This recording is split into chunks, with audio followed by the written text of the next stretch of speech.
L'histoire de Lyra, une jeune fille perçue comme un fardeau et une étrangère par sa propre famille, qui doit naviguer dans un environnement hostile tout en découvrant une force intérieure insoupçonnée et un destin qui la dépasse. Avant de commencer notre histoire, dis-nous en commentaire d'où tu regardes cette vidéo.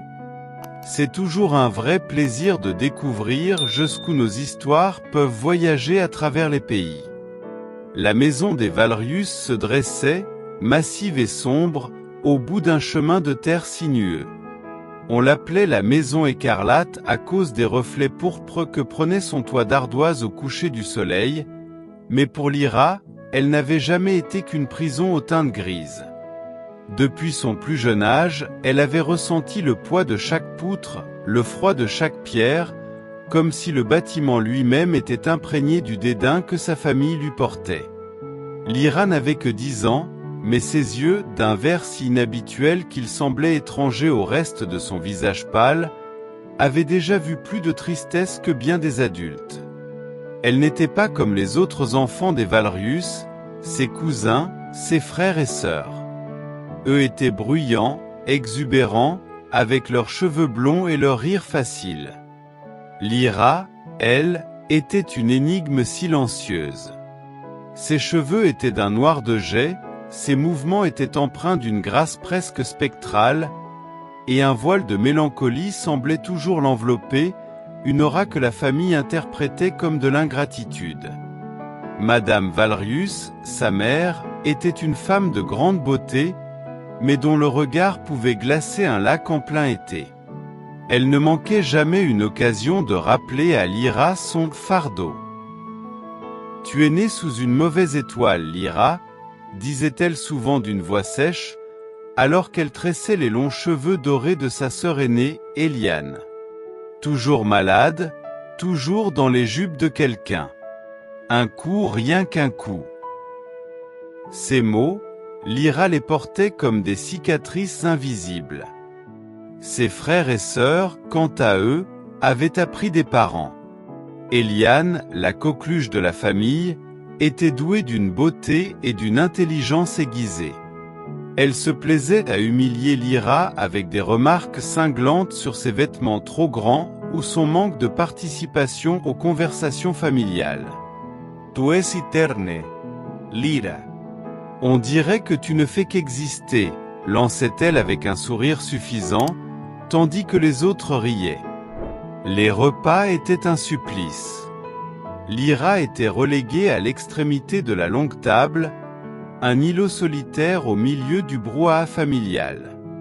Les discussions animées, les blagues partagées, les éclats de rire, tout cela lui était étranger. Elle mangeait en silence, les yeux baissés, sentant les regards obliques et les chuchotements qui l'accompagnaient. Chaque bouchée était amère, chaque instant une épreuve. Mais le plus grand des silencieux bourreaux était le silence lui-même. Le silence assourdissant de l'indifférence, le silence des non-dits, le silence des portes closes sur son passage. Lyra grandissait dans une bulle de solitude au sein de sa propre maison, son cœur battant faiblement, mais obstinément, cherchant une étincelle de chaleur, un signe qu'elle comptait, qu'elle existait vraiment pour quelqu'un. C'était dans ces moments, enfermée dans sa petite chambre sous les combles, que Lyra se sentait le plus libre. Elle lisait les livres qu'elle trouvait parfois oubliés dans la bibliothèque, des histoires de héros solitaires et de mondes lointains.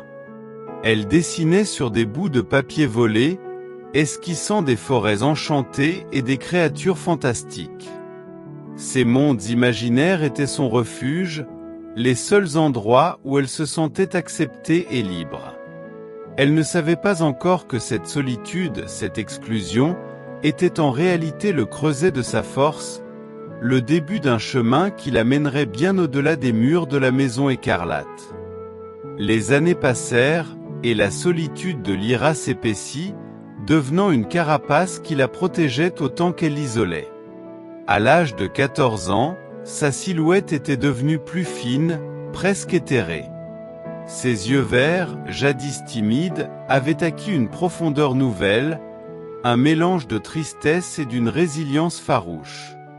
La maison écarlate restait son univers clos, mais Lyra avait commencé à explorer ses recoins oubliés. C'était dans ces greniers poussiéreux, ces caves humides, que Lyra cherchait des bribes d'une existence passée, des échos de ce qu'aurait pu être sa famille avant qu'elle ne devienne l'ombre ignorée. Un après-midi pluvieux, alors que les rires bruyants de ses cousins résonnaient depuis le salon, Lyra s'aventura dans une partie du grenier qu'elle n'avait jamais osé explorer. Une porte basse, dissimulée derrière d'anciens draps de déménagement, grinça en s'ouvrant sur une pièce plus petite, inondée d'une lumière douce filtrant d'une lucarne cachée. L'air y était plus ancien, imprégné d'une odeur de lavande séchée et de vieux parchemins. Au centre de la pièce se trouvait un coffre en bois sculpté, à l'apparence bien plus raffinée que le reste des meubles négligés de la maison. Il était fermé par un vieux loquet, mais Lyra sentit une impulsion irrésistible de l'ouvrir.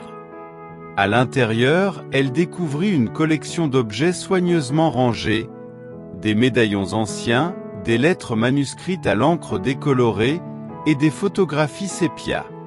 Parmi elles, une attira particulièrement son attention. C'était le portrait d'une jeune femme d'une beauté saisissante, avec des yeux d'un vert profond, exactement comme les siens. Ses cheveux étaient d'un noir de jais, et un sourire énigmatique éclairait son visage. Lyra sentit un frisson parcourir son échine.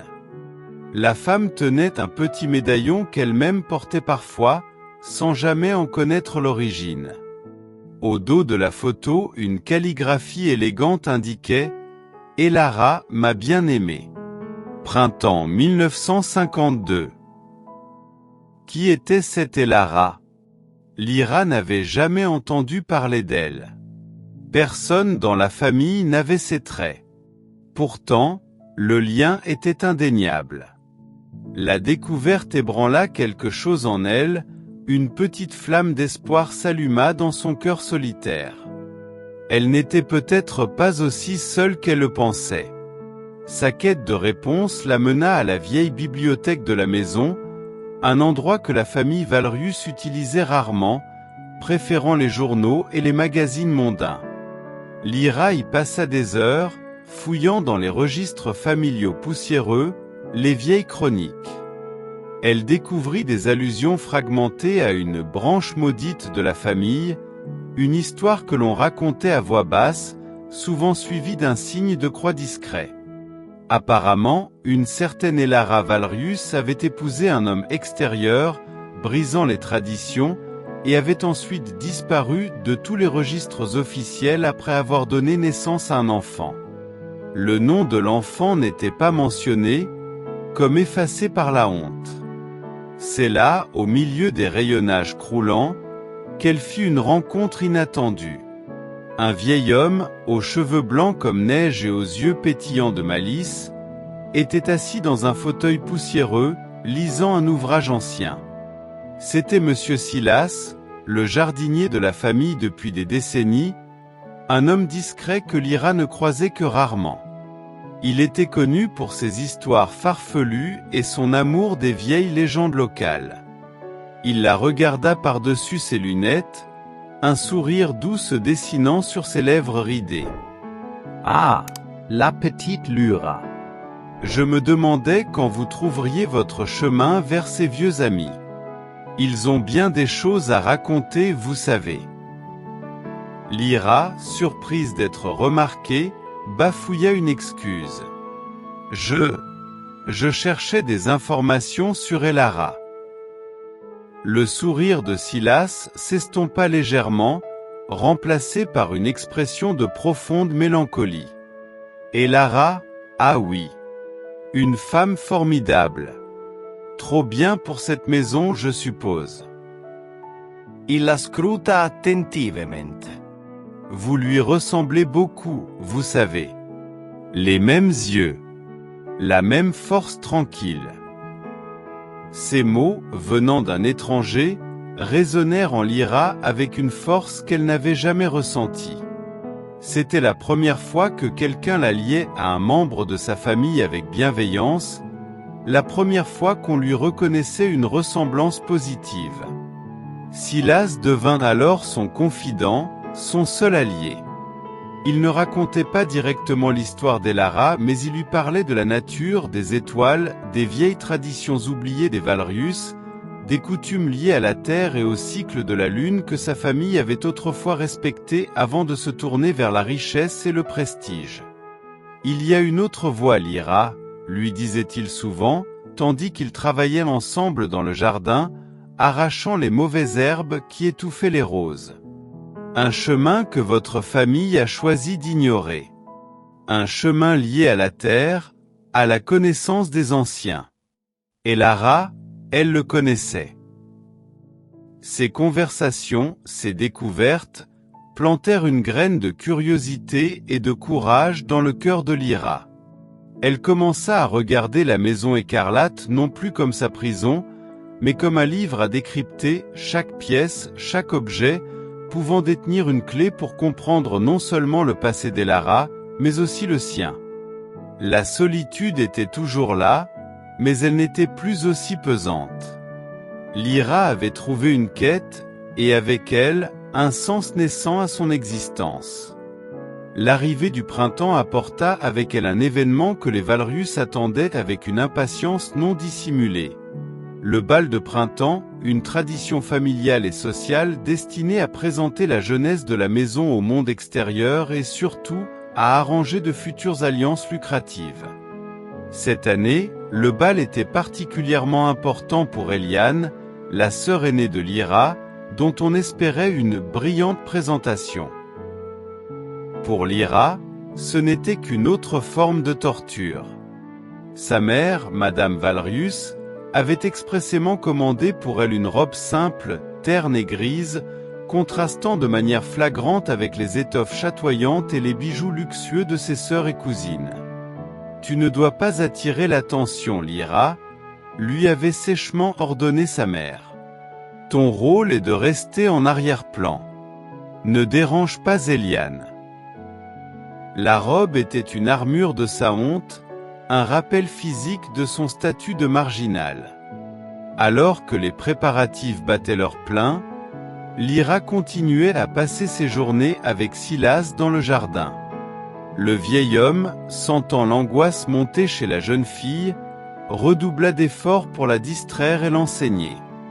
Il lui montra comment les plantes réagissaient à la musique et au toucher, lui parlant de l'énergie subtile qui liait tout être vivant. C'est là, parmi les roses et les herbes oubliées, qu'il lui donna un cadeau simple mais précieux. Un petit sachet de lin rempli de terre et de graines rares. Garde ceci près de toi. Il y a de la vie là-dedans, Lyra. De la vie que tu protèges, comme toi tu dois te protéger. Le soir du bal arriva. Lyra, vêtue de sa robe insignifiante, se tenait dans un coin du grand salon, invisible et pourtant douloureusement consciente de chaque regard. Elle était la preuve de ce que les Valrius préféraient ignorer, la fissure dans leur façade parfaite. Alors que la soirée touchait à son apogée, M. Valrius fit un discours pompeux, vantant les mérites de sa famille et en particulier, l'éclat de sa fille Eliane. Au milieu des acclamations, Eliane s'approcha de Lyra, un sourire cruel aux lèvres, et lui chuchota, assez fort pour être entendu de quelques invités proches. « J'espère au moins que tu as appris à te taire pour une fois. Ta présence suffit à faire fuir la chance de cette famille. N'oublie jamais pourquoi mère et père sont si déçus. » Cette fois, le mot « déçu » frappa Lyra non comme un coup, mais comme un déclic. L'enseignement de Silas, la photo d'Elara, tout convergea. Elle releva la tête. Au lieu de s'effondrer, une fierté froide monta en elle, une rébellion silencieuse et totale. Elle quitta le bal sans un mot, se précipitant dans les couloirs et rejoignant le grenier.